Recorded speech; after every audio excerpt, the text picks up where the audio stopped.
ஆமென். ஆசி. ஓகே.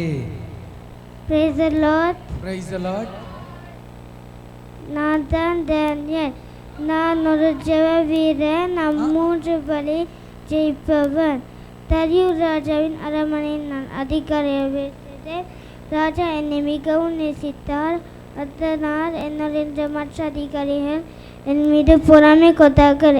என்னை குற்றவாளியை நினைத்தார்கள். ஆனாலும் நான் கர்த்தருக்கு பயந்து கீழ்ப்படிந்து நடந்ததால் ஒரு குற்றமும் என் மீது கண்டுபிடிக்கவில்லை.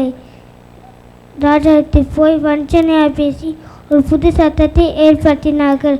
அது சட்டம் என்றால் 30 நாட்களுக்கு ராஜாவை தவிர வேறு யாரையும் வணங்கக்கூடாது. நான் அந்த சட்டத்துக்கு பயப்படவில்லை.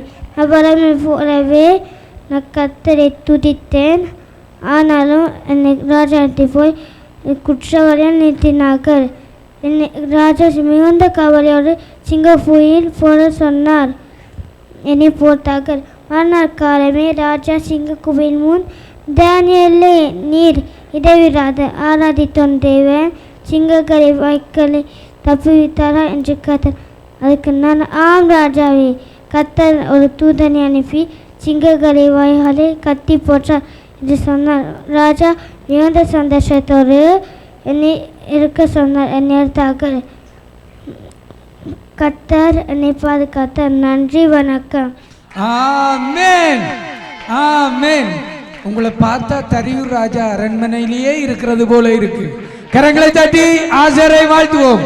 மிகவும் அழகாக சொன்னீங்க. கர்த்தர் உங்களை ஆசீர்வதிப்பார்.